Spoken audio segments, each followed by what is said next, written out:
Imagine a time when the vast, untamed ocean was not just a source of trade, but a world of lawlessness, where men and women forged their own destiny under the black flag. This was the reality for pirates during the golden age of piracy, a time spanning from the late 1600s to the early 1700s. But while these pirates were feared for their brutality, they weren't just criminals. They lived by a strict set of rules that governed every aspect of their lives. Pirates may have been seen as ruthless outlaws by the outside world, but their societies were, in many ways, governed by a code that was as strict as any royal decree. For pirates, the law of the sea was their rule book, and it shaped their daily lives, their relationships with each other, and their very survival. This code wasn't just about plunder and revenge. It was about survival, camaraderie, and a sense of honor that might surprise you. The pirate codes, often enforced with violence, ensured that every crew member had a say in the running of the ship. Unlike the rigid hierarchies of naval forces, pirate ships were democratic. Every pirate, from the captain to the lowliest deckhand, had a voice when it came to major decisions. The infamous Blackbeard himself, Edward Teach, may have been the terror of the seas, but even he had to abide by the pirate code. One of the most crucial aspects of the pirate code was the division of treasure.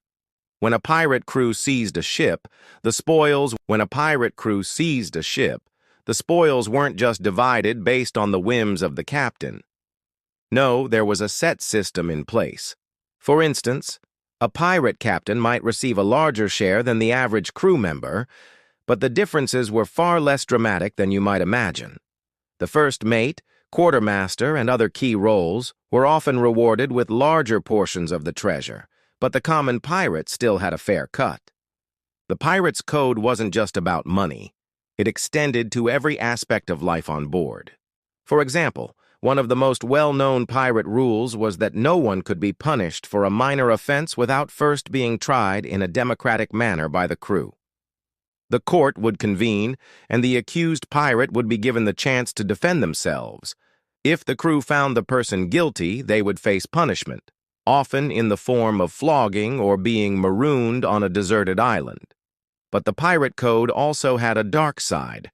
While pirates had a certain respect for democracy and fairness, they were known to be brutal to those who broke their sacred laws. For example, one of the most serious offenses a pirate could commit was to desert the crew or the ship. Desertion was seen as the ultimate betrayal, and pirates were punished severely for it. Those caught trying to escape would often be executed on the spot, and their bodies would be thrown overboard as a warning to others. Yet despite the brutality, pirate life was not entirely without mercy. If a pirate was severely injured in a raid, they might be granted compensation. In the pirate code, injuries were recognized as a significant part of life on the high seas. If a pirate lost a limb, they were often given a pension, and their shipmates would ensure they were provided for. The pirate code, in this respect, was a form of social security, ensuring that no pirate was left behind. Pirates also had a strict policy on keeping their ships in good condition. The ships were their livelihoods, and keeping them in top shape was essential for survival. Each crew member was responsible for maintaining their assigned area of the ship, whether it was the rigging, the guns, or the hull. It was a communal effort, with every pirate working together to ensure that their vessel remained seaworthy. Another interesting aspect of the pirate code was the concept of parole. Pirates, especially during the Golden Age, had no qualms about forming temporary alliances with former enemies. If a pirate captain decided to spare the life of a prisoner, they were often allowed to join the pirate crew on the condition that they followed the pirate code. This practice of parole was not only practical, but also ensured that the pirate crew could grow in numbers without having to engage in constant violence. So, how did pirates come to live by this code? In part, it was born out of necessity. Life on the high seas was dangerous, and a successful pirate crew had to function like a well-oiled machine. Without a set of rules, chaos would reign and the crew would turn on one another.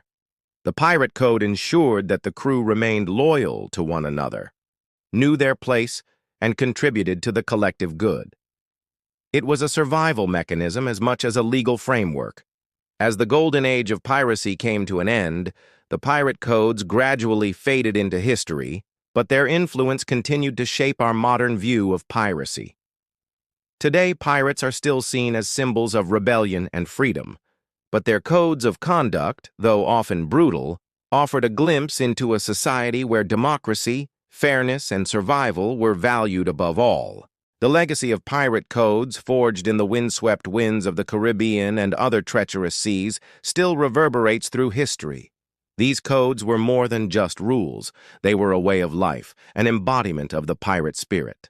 They created a framework for cooperation, even among the most notorious outlaws, and ensured that pirates, despite their violent reputations, had an inherent sense of fairness and unity that many other societies of the time lacked. While many pirates have been romanticized in modern culture, the truth is that the pirate codes were as much about survival as they were about rebellion. Pirates were individuals who lived on the fringes of society, often escaping lives of poverty, oppression, and injustice.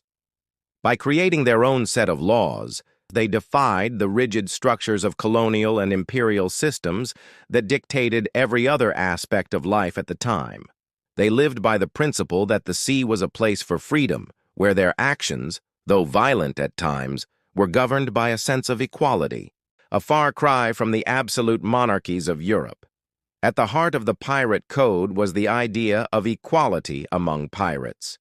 The captain might command respect, but their power was not absolute. The quartermaster, who was often second in command, held significant authority as well.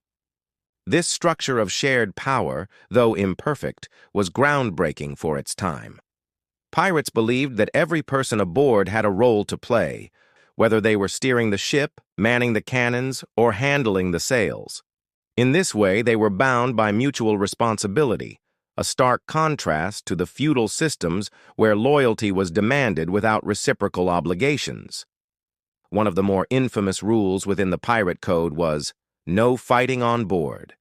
As much as pirates were known for their ruthless nature in combat, they kept their violent tendencies in check when it came to disputes aboard the ship. Any altercation between crew members that escalated into violence was swiftly punished.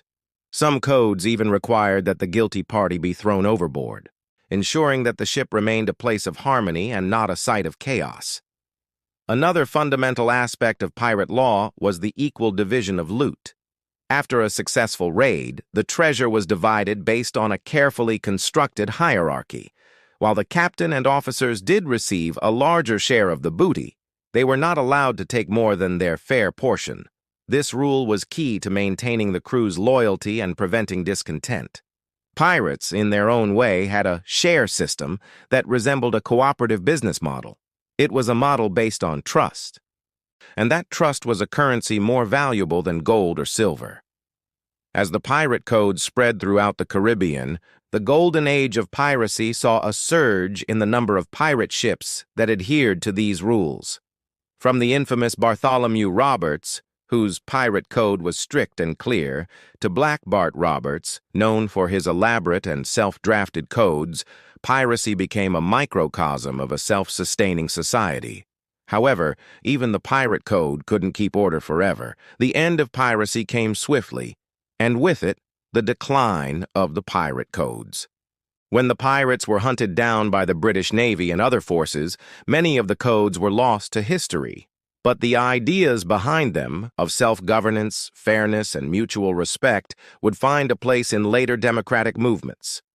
For example, many historians believe that the ideals of pirate codes, particularly their approach to democracy and governance, influenced the development of American democratic principles during the Revolutionary War. Pirates had shown that it was possible to live outside the oppressive systems of kings and emperors, creating their own sense of justice on the open seas. Despite the pirate codes fading into the past, the essence of their rules found its way into modern ideals of democracy, community, and fairness. Pirates were early rebels, challenging the norms of their time and creating an alternative society where power wasn't just inherited by birthright, but earned through action and loyalty.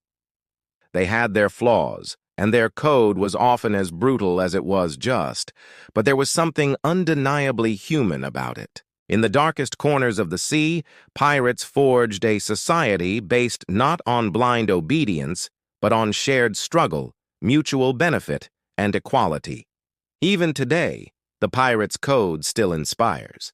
From popular culture, with its tales of buried treasure and menacing pirates living by their own rules, to modern-day movements, the idea that individuals can come together to create something different, something better than the societies they were born into, still holds sway. Pirates, for all their savagery, taught us that in a world of chaos, it is possible to create order. In the most lawless of places, we can still find our own rules, our own sense of justice, and our own path to freedom.